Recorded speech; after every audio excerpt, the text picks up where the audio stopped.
is, in your view, the biggest challenge?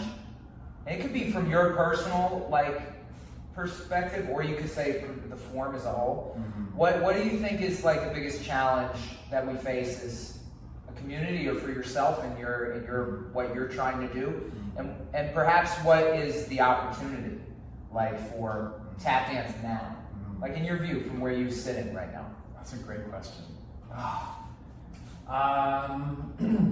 I could go a lot of different ways with it because there are a lot of things at play right now with tap dance. I think the more active we are and the more woven in we are to the industry of entertainment, and also outside of that entertainment industry where we're not doing it for performance sake or for presentational matters, the more we get intertwined back into culture, the more things that are all at play, right? Nothing happens in a vacuum. So I would say what I'm experiencing is obviously I'm in a place where I'm starting to create and present and produce.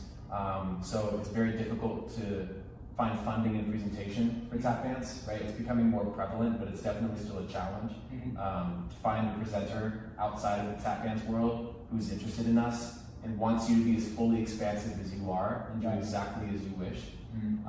That's still a challenge. There's obviously a language that we speak when we're writing grants or when we're speaking to presenters.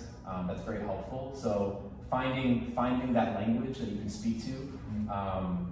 The way that you speak about our dance, we have incredible people that are practitioners that know how to really speak about it. Michelle and Idelli and you and Derek, so many people who really, Dormisha, who really know how to put us in the best light, the most honest light.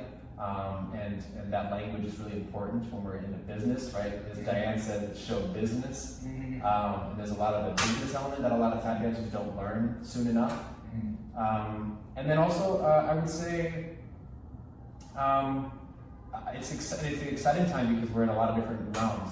We've been on Broadway recently.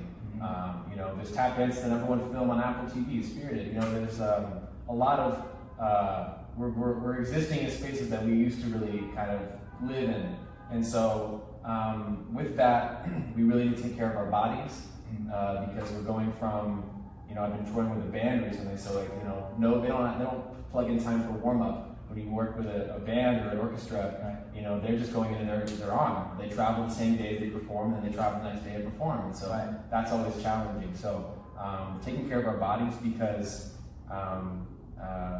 you never know when you're going to have the opportunity. The auditions for the biggest things that I've had have been you have a day, or maybe it's that day you got to show up. So always staying prepared, and then I know these are a lot of different things, but just really diversifying ourselves too. So that's the opportunity as well as the challenge. Exactly. Yeah. So if you have the opportunity to say you have a little bit of body percussion in your bag, right? There's a show right now that they're doing auditions for tap dancers who are also musicians, who are also body percussionists. You can sing a little bit. It's just little things. Having an interest in this, having an interest here, and then the biggest thing I would say, truly, is going to see each other is really, really important.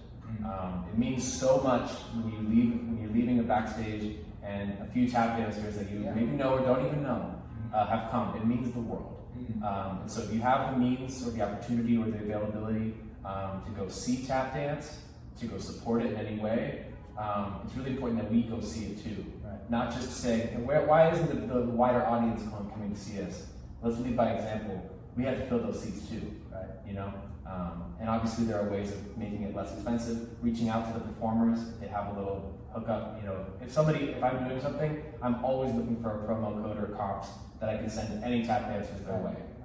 Every time I produce, I try to get at least 5 dancers in for free. That's I really try to do that. So showing up for each other is huge, and showing up with as much of your experience as your life experiences, as we said, is important. If you have a sports background, bring that competitive edge, bring that physicality, bring your ability to be coachable and to be manipulated.